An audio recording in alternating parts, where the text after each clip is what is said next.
So the followers of Joshua are heading into the promised land. They just crossed the Jordan River. This is in the book of Joshua, and he is the successor to Moses. So they're carrying the Ark of the Covenant, which is like, it's like they've created an embodiment for God's spirit on earth, and it's the spirit of truth coming to confront the corrupted, and they're entering the land of Canaan, and the first sort of gatehouse to that land, the gate to that is the city of Jericho, and the people of Canaan are known for child sacrifice and degenerate sexual practices, prostitution, harlotry. So they've had a lot of time to repent from their corruption, and they've let it carry on far enough that it's sort of becoming unredeemable. Like maybe before the flood, you had this situation with the descendants of Cain. So there's this principality that is supposed to stay on the periphery. It's the one that sort of calls attention to death. It's related to death. It's the serpent. It's the Ouroboros. That it's that insatiable monster that consumes everything around it. It devours itself. It self-references and eats its own tail, and this principality has become the center of this civilization. So it's like a dark prince. The dark prince rules this city, and some characteristics of the dark prince are that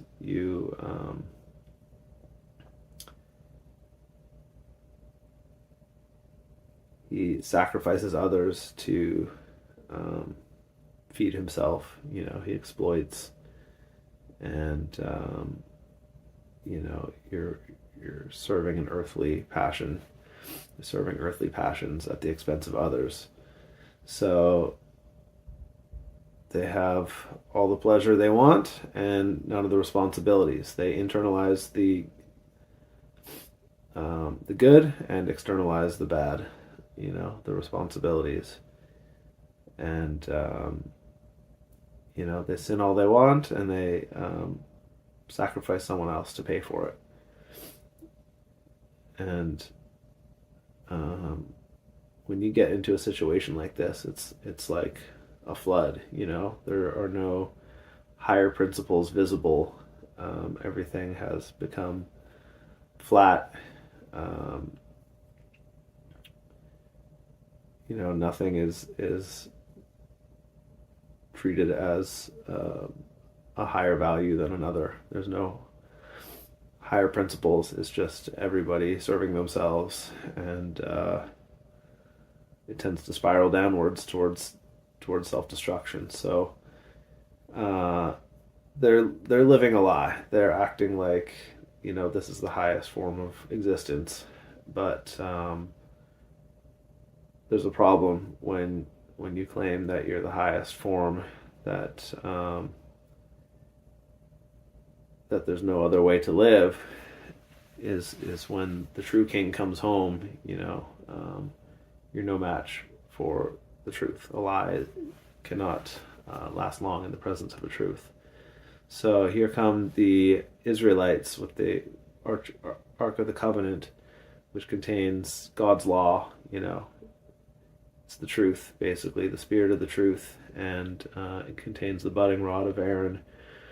The rod is like the axis that connects heaven to earth, a little bit like Jacob's ladder, and it produces almond buds, which means that when you connect heaven and earth, you bring renewal, and it has the Ten Commandments in it, and teachings of Moses, and it has a pot of manna. It's like God's spirit embodied, or like in a vessel. So when you're the pretender to the throne and the true king comes home, your days are numbered. So they brought the ark, and even though they outnumbered the Canaanites, they marched around the city brazenly with the ark at the front. So it's like you're going to be defeated, not by force, but by a more true principle is going to supplant you. So they march 6 times around the city, calling attention to the source of life is basically what they're doing, which is a contrast to the 6 creation days in the Garden of Eden, where before the fall, the serpent on the periphery is in its proper place. It's on the outside, and it calls attention to the source of death. So when you have life at the middle with death in its proper place, life putting death in its proper place, it forms like an ornament. And this is sort of the opposite. When the Dark Prince has taken over the center, now the source of life has to set up outside, and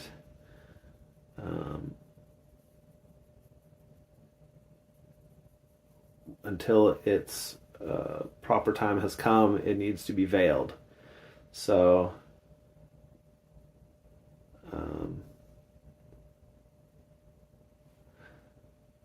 there's a way that it's veiled and there's a way that is not veiled. This is a little tough, but they sort of march directly into the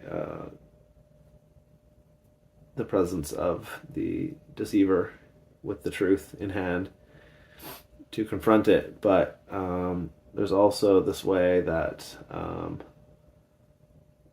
it's like Jesus riding in on a donkey. They're the way this city is normally ruled is that people are afraid of death, and they threaten them with death, and they'll do whatever they want. But these guys have something more valuable than their lives, and they have something that they fear more than death, which is that their descendants will be slaves again, like they just were. So they can't be controlled this way. So they can approach the city, and they have faith that the higher principle will prevail. So they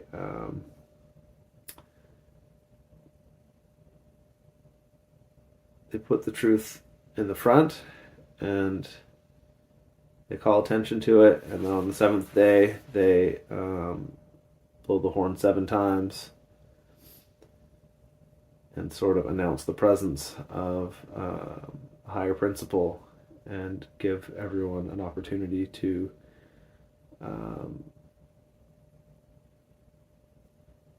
repent, basically. And there's this one harlot named Rahab who lives in the walls of this city, and these prostitutes, they sort of show how the walls are sort of just for show. Like when the Dark Prince rules your city, then you have an insatiable appetite, so you really accept everything. You don't have standards. Everything has a price, and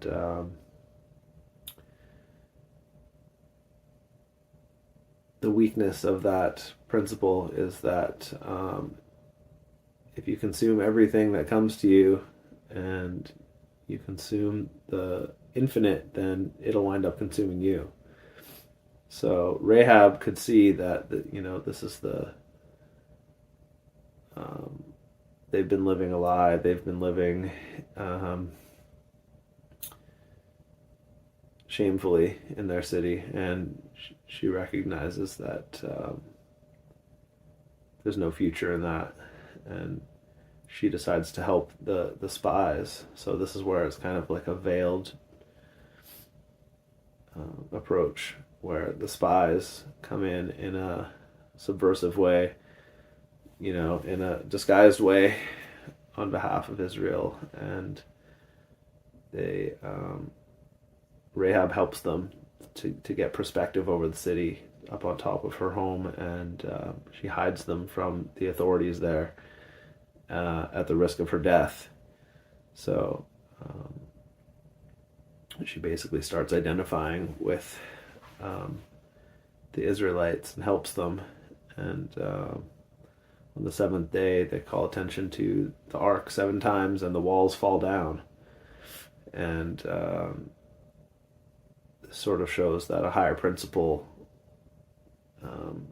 can prevail over death, over the fear of death,